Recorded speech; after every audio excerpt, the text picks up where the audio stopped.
Bonsoir à tous, bonsoir à toutes. Merci de votre fidélité à votre magazine Tour à Tour, un magazine que vous pouvez suivre également en direct sur Facebook. Makouba, Sainte-Marie, c'était le menu de la 5e étape de ce 36e Tour cycliste. Et comme on l'avait prédit, les choses se sont réglées à la pédale dans l'ascension de l'Estrade. En costaud, Jonathan Salinas, bien aidé par ses coéquipiers de la pédale pilotine, s'est présenté dans les meilleures conditions au pied de ce col de seconde catégorie pour ensuite s'extirper du marquage infligé par ses principaux concurrents. Seul Mario Rocras a pu emprunter son sillage et c'est d'ailleurs ce dernier qui s'impose à Sainte-Marie. Le résumé de l'étape est signé Caril Chassol, José Lechertier et Valérie Vincent. Contente Vézotte Makouba.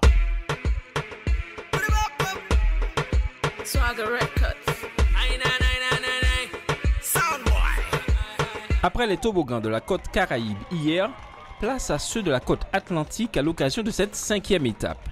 Au menu, 112 km 900 et 7 prix de la montagne. Mais cela ne refroidit nullement certains. Le Britannique Jones est le premier à sortir du peloton. Il aborde seul la première difficulté, la côte de Vivey.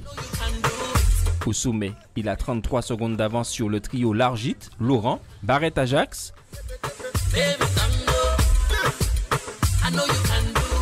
et 53 secondes sur le peloton. Ici, après le Lorrain, ils sont 8 à chasser derrière l'homme de tête, Largit, Roseau, Nero, Demazy et Stanislas. Cela ne dure pas, le peloton revient et ramasse tout sur son passage, on est au marigot. Mais certains ont décidément des fourmis dans les jambes. Avant Sainte-Marie, Christopher Belmar de la JC 231 et Hervé Arcade du Madina Bikers s'échappent. Le peloton les a en ligne de mire. Avant Brindamour, le duo est rejoint par Kevin Largit du CCV, le Belge Thomas Vaubouzeux et l'Américain Philippe Short. Ces 5 hommes entament l'ascension de la côte de Brindamour. Au sommet, ils ont 37 secondes d'avance sur Cédric Eustache qui précède le peloton.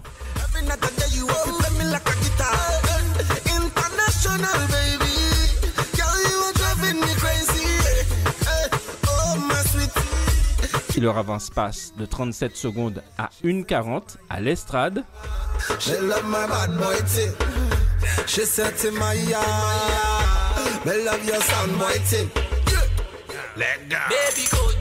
à Augrain, si les 5 hommes ne faiblissent pas, derrière, Michael Laurent de l'UCS sort du peloton.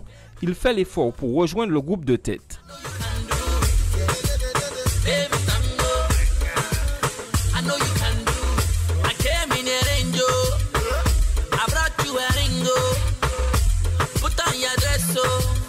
Dans la côte de Morne-Pitot, il a un peu plus d'1 minute de retard sur les hommes de tête et il ne les rejoint pas. Le peloton augmente la cadence, il le rattrape avant le François. À Saint-Laurent, les hommes de tête ont 54 secondes d'avance sur le peloton. Un écart qu'ils maintiennent sur la RN5. Mais à l'approche des 20 derniers kilomètres, la donne change. Juste avant le rond-point de Pelletier, Hervé Arcade place une accélération. Kevin Largit saute dans sa roue et Christopher Belmar va les chercher. À Augrain, c'est au tour de Belmar et Largit d'accélérer.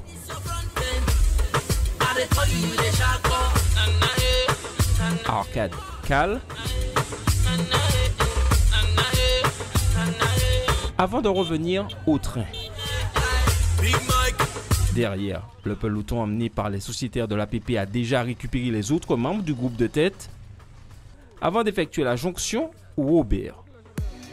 À l'Estrade, les sociétaires de l'APP emmènent le maillot jaune dans les meilleures conditions afin qu'il puisse s'exprimer sur son terrain de prédilection. Le peloton explose. Seuls les hommes forts suivent le tempo des Sud-Américains. Au sommet, Rocras est en tête devant Eustache et Salinas. Dans la côte de Brindamour, Salinas accélère à son tour.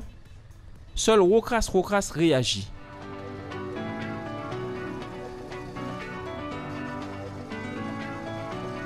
Sylvestre et Cruz Colón tentent de revenir, en vain.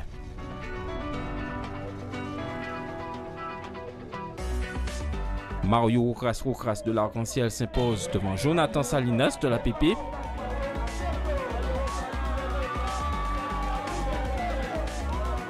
À 28 secondes, Cruz Colón remporte le sprint pour la 3e place. Salinas conserve son maillot jaune. Sylvestre est désormais à 38 secondes. Bonsoir Marc. Bonsoir Stéphane. Toute proportion gardée, en suivant cette étape, on avait l'impression de voir une étape du Tour de France avec une première partie où on laisse faire, on contrôle, voilà, et puis les 20 derniers kilomètres, quand on arrive sur l'école, les hommes forts et l'équipe, principalement l'équipe de l'homme fort, le place dans les meilleures conditions au pied du sommet et allez, vas-y, va tout seul, fais le boulot. Voilà, alors le pourquoi, il faut se poser la question pourquoi on laisse justement des échappées comme ça, 1 minute et demie, en sachant qu'ils ne sont pas dangereux. Sous contrôle. Sous contrôle, pourquoi? Parce que si d'aventure on revient trop vite comme ça se faisait à une époque, tout de suite il y a un contre qui part, des attaques et des contre-attaques, donc on maîtrise beaucoup moins un peloton. Là, on contrôle, on gère, on fait, on va dire, un minimum d'efforts, en sachant qu'on revenait d'une étape d'hier très difficile. Donc, ils ont bien géré. Comme Hervé Arcade, lui, était offensif parce qu'il voulait prendre des points pour son classement, des points chauds, et que Vaubourzeck voulait espérer consolider son maillot à poids. Donc, ils avaient des intérêts à aller devant. Maintenant, il est clair que les hommes forts se sont expliqués. Je crois que l'Estrade et la Rocade de Trinité sont un terrain de lancement idéal pour ces hommes forts, et puis on les a vus à la pédale, ils se sont exprimés, et puis on voit le résultat, quoi.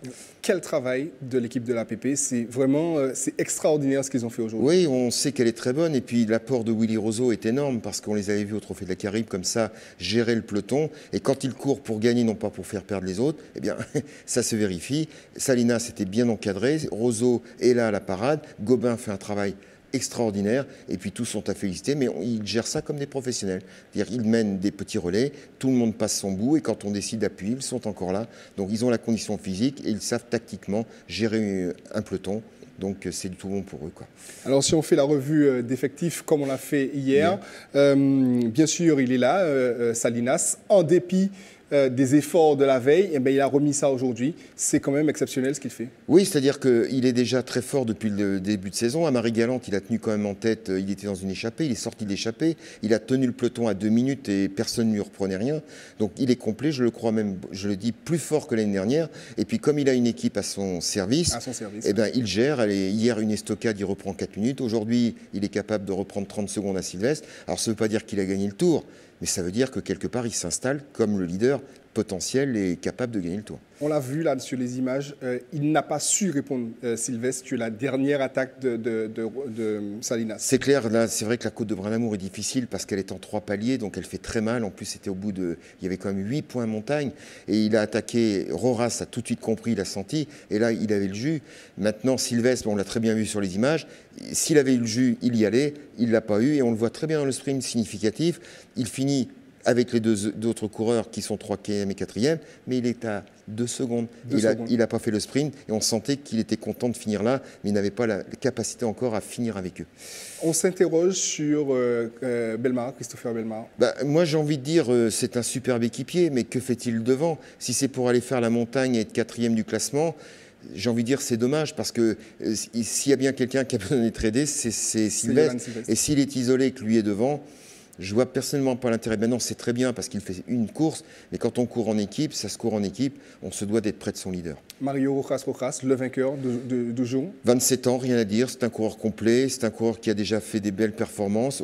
Il est dans une vague de forme montante, donc il sait très bien qu'il a sa carte à jouer, il la joue, et quand il avait l'énergie pour partir, il est parti. Et c'est tout à son honneur, il gagne une belle étape, et tant mieux pour ce club de l'Arc-en-Ciel qui fait parler de lui, il le mérite amplement.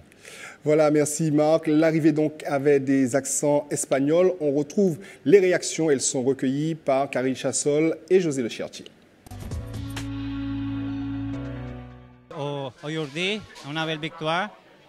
Et la course très très dure. Le Dominicain a fait la course difficile. Le final, Salinas attaque beaucoup. Et après, sur le final, lui attaque et j'ai avec lui pour la victoire. Je suis très content pour mi équipe Arc-en-Ciel de Martinique. C'est ma première victoire à le tour, alors je suis satisfait pour la victoire d'aujourd'hui. Bueno, Judy se pasa la etapa como por la noche ayer la planeamos. Il a dit que l'étape, ça s'est passé comme hier après-midi. Se hizo un buen trabajo, de felicitaciones a todos mis compañeros. Après un bon travail du groupe de l'APP. Los felicito por esa gran actuación, por ese gran amor que tenemos de luchar hasta el último día por esta camiseta. Il les félicite pour le bon travail qu'on a fait, surtout pour les consignes qu'on leur avait données, qui lui a permis de reprendre du temps. La course est super bien passée. J'ai attendu mon moment, j'ai essayé d'attendre le plus longtemps possible pour essayer d'attaquer Salinas dans les derniers contreforts. J'ai tenté sur la route du Galion, il a su répondre, il est revenu quand même assez costaud. Après, il a essayé de m'attaquer aussi sur la rocade et j'ai montré quand même que j'avais les jambes pour le suivre et j'ai répondu à ses attaques. Et malheureusement, le résultat, il n'y est pas à l'arrivée parce que je fais un peu une petite erreur de débutant, une erreur assez bête. C'est vraiment dommage de perdre sachant les qualités de Jonathan Salinas, de perdre sur des petites erreurs comme ça ne me facilite pas la tâche. Et, c'est un peu des bâtons, je me mets un peu des bâtons dans mes roues, quoi. Marc, il y a clairement un coup au moral là quand même. Oui, on va dire que... Dans les propos, en tout cas. Dans les propos, je pense qu'il est déçu parce que c'est un gagneur, donc c'est un garçon qui aime l'attaque, l'offensive, et on sent bien qu'il aurait... C'est pas qu'il a fait des erreurs, à mon avis, c'est qu'il ne pouvait plus, parce que quand Salinas est parti, s'il a le jus et je dirais le mental, il y va. Il est resté en suspension. Et dans le sprint, je le répète, il est à 2 secondes, c'est significatif, mais il devait être devant. Mais en tout cas, il a bien géré, il a perdu un minimum de temps. Il n'est pas battu, il a encore sa place de deuxième. Il est à 38 secondes ce soir, on va le voir. Mais c'est vrai que psychologiquement, Salinas prend un ascendant moral. La fatigue peut expliquer ce manque de lucidité également. Une certaine sur ne pas... En fait, il faut qu'on explique à nos téléspectateurs. Il arrive en même temps que Colonne et Cédric Eustache, me semble-t-il. Oui, tout à mais fait. il ne dispute pas le sprint, ce qui lui coûte 2 secondes. Il y a 28 secondes pour Colonne et Eustache, tandis que pour lui, il en prend 30. Voilà. Et ça, c'est un manque de lucidité qui est probablement dû à la fatigue. Il y a sûrement, on le voit bien sur les images, il est légèrement fatigué et je crois qu'il s'est accroché un maximum en essayant de donner bien sûr tout ce qu'il pouvait pour limiter les dégâts. Il les a limités, ça c'est sûr qu'il aurait peut-être pu perdre plus, mais c'est vrai que psychologiquement, Salinas a marqué des points et là c'est vrai que pour Yolan Sylvestre, il se dit bon, à quelle sauce demain je serai mangé. Ah, je serai mangé, oui. On voit demain, mais d'abord, on parle des classements. On l'a vu, Rocas s'impose à Sainte-Marie. Jonathan Salinas, quant à lui, conforte son avance sur ses poursuivants. On voit les classements et on commence par le classement de l'étape et on enchaîne avec le classement général. Voilà, donc Roras Soras, Mario Alberto de l'Arc-en-Ciel emporte cette 5e étape devant Salinas Douquet donc de la pédale pilotine dans le même temps. 3e, Cruz Colonne, donc il termine à 28 secondes. 4e, Cédric Eustache du CCV, il termine à 28 secondes. Yolan Sylvestre, on l'a dit, termine à 30 secondes, il est 5e. Teddy Ringuet de la Guyane, donc termine 6e, il termine à 1 minute 2 secondes. 7e, Eddy Michel Cademar du team Manila Bikers à 1,13. 8e, Lionel Mini de la sélection Guadeloupe à 1,23. 9e, Cédric Locatin de la Guadeloupe dans le même temps. Et 10e, Michael Stanislas de l'ECD, il termine à 1 minute et 53 secondes. Et au classement général, cela se traduit bien sûr par un leadership toujours de Jonathan Salinas. Et on voit les classements avec vous, Marc. Classement général. Voilà le classement général, eh bien Salinas donc, est en tête, il précède donc Yolan Sylvestre de 38 secondes, Cruz Colonne de la République Dominicaine est 3e à 1 minute, 4e Teddy Ringuet de la Guyane à 1,26, 5e donc Eddy Michel Cademar du team Manila Bikers à 1,41, 6e Cédric Locatin de la sélection Guadeloupe à 2 minutes et 10 secondes, 7e Roras Soras, donc Mario Alberto de l'Arc-en-Ciel, il remonte à 2,21, 8e Cédric Eustache du CCV à 3,02, 9e Guzman Rosario à 3,21 et 10e Lionel Mini de la Guadeloupe, il est à 3 minutes et 36 secondes. Voilà pour ces classements.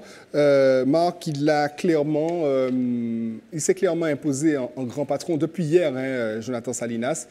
Il a causé l'écart. Alors, c'est vrai qu'ils sont encore minimes, mais derrière, en tout cas, c'est en train de... L'écrémage est en train d'être fait. Oui, on va dire que c'est ce qui aurait dû se produire hier. Qui s'est produit aujourd'hui. Hier, tout le monde s'est cramponné, l'étape a été très vite. La moyenne a été plus faible aujourd'hui, il faut le dire, 37 de moyenne. C'est vrai que les coureurs avaient besoin de récupérer. Je crois que dans le peloton, on était content de laisser faire un petit peu les affaires d'Hervé et de Thomas Vosbourg-Zec. Mais par contre, il est clair que ce soir, eh bien, psychologiquement, on doit compter les points, compter la fatigue et se dire attention, demain, on va le voir au menu 7 côtes encore difficiles à monter, donc il va encore y avoir des écarts et la situation, les animateurs, les baroudeurs, les grimpeurs vont avoir un véritable terrain pour s'exprimer, donc c'est vrai que demain ça va être chaud. Allez, au fil des jours, les différents porteurs de maillots consolident leur tunique. Pour certains, Marc, on voit ensemble qui ils sont, ces porteurs de maillots. On commence par le maillot donc, de classement de la meilleure équipe patronné par Banamar. Cédric Lecatin donc, le porte et la Guadeloupe est leader de ce classement, du classement par équipe avec 2 minutes d'avance sur la République dominicaine. Cédric Lecatin, deuxième également au classement du meilleur jeune. Donc c'est son premier tour. Hervé Arcade, alors lui, 50 points d'avance ce soir, il porte le maillot bleu, le maillot des points chauds, donc patronné par RCI et Air Caraïbes. Il s'est battu et tous les jours il est à la pointe du combat. Il mérite largement ce maillot. Hervé Arcade du Manina Bikers. Voilà, le maillot rouge, c'est le maillot du meilleur jeune. Il est porté par Eddy Michel Cademart. Voilà, donc il est patronné par la collectivité territoriale de Martinique. Et Eddy Michel Cademart, donc solide leader avec seulement une poignée de secondes sur Cédric Lecatin. Donc il y aura un duel aussi, là, Martinique-Guadeloupe, entre ces deux jeunes coureurs de talent. Le maillot Locaneuf, donc le maillot du combiné, donc le maillot vert, il est ce soir sur les épaules de Roras Horace de l'Arc-en-Ciel. Donc il remporte cette victoire. Ce maillot récompense le classement temps, points et montagne. On passe tout de suite au maillot à poids, patronné par Sokari du meilleur grimpeur. Et là, on peut le dire, c'est une révélation. Kevin Largette-Copé, voilà, il est en tête avec 3 points d'avance, 62 points. Il a détrôné donc Vaubourdex et il est leader de ce classement. Le maillot blanc, patronné par Orange, donc c'est Yolande Sylvestre. Donc c'est le classement au point de chaque étape. Il le porte. Et le maillot jaune, patronné par la FDJ, eh bien c'est Jonathan Salinas qui le porte brillamment avec 38 secondes d'avance. C'est son deuxième jour en jaune. Et on pense que pour lui, ça sent bon le jaune ce soir. Ça commence à sentir bon? Pour lui, oui, absolument. Ouais, ça commence à sentir bon. Non pas au niveau du temps, mais dans les prestations qu'il fournit. Voilà, parce qu'hier, il domine. Aujourd'hui, il domine. Il porte les stockades. Il est là, présent. Donc, il met là le peloton à sa main pour l'instant. Demain, Sainte-Marie-du-Cos, 122 km. Marc, est-ce qu'on peut parler d'une étape de transition? Non, pas du tout. Alors là, si aujourd'hui, on pouvait parler, entre guillemets, d'étape de transition dans la première partie, la deuxième est animée. Demain, c'est 125 km parce que dès le kilomètre 7, c'est la rocade de Trinité, Bassignac, Gros-Morne, donc 3 bosses en 15 km, donc ça va être très chaud sur ces routes là derrière Saint-Joseph. Et puis ensuite, on va retourner vers Morne-Piton, on va retourner monter l'abattoir, passer sur la ligne d'arrivée, donc à mi-course, pour attaquer le Morne-Pitot. On va finir également du côté de Morne-la-Croix-Massel. Et c'est vrai que sur le final, les baroudeurs, les animateurs, les punchers, les grimpeurs vont s'exprimer. Donc une étape de tous les dangers où beaucoup de choses peuvent changer. On risque d'avoir une copie conforme de l'étape d'aujourd'hui avec des leaders qui seront protégés dans un premier temps et amenés sur, on peut dire, sur orbite pour la fin. Oui, sauf qu'au départ, il y a 3 ascensions qui sont redoutables et celles-là, avec leur virage et puis leur dénivelé, vont permettre justement à des punchers, des baroudeurs, des grimpeurs de partir, de prendre 20 secondes et de ne plus être revus. Certes, il y aura une partie après sur le Lamentin, mais quand on va retourner sur Morne-Pitot, l'abattoir et quand on va retourner dans le sud, ça peut aussi être propice aux échappées. Il y a beaucoup de fatigue. Certes, la PP va gérer, mais si elle est devant, derrière, il peut y avoir aussi beaucoup de dégâts. Beaucoup de dégâts. Merci Marc. Nous sommes arrivés au terme de notre rendez-vous herdien, puisque vous savez que Tour à Tour se poursuit sur Facebook Live. Merci de nous avoir suivis. Ce soir, notre rendez-vous Facebook est consacré à vous. Il vous est consacré, vous, téléspectateurs, puisque nos caméras sont allées vous poser la question des célèbres pronostics. Et vous verrez, peu d'entre vous avaient parié sur Mario Rojas. Demain, on se retrouve d'abord pour notre Facebook Live. On sera en direct de la côte de Marcel. Ce sera autour de 12h15. Et puis, on se retrouve ensuite ici à 19h30. Passez une excellente soirée et à tout à l'heure pour le Facebook Live.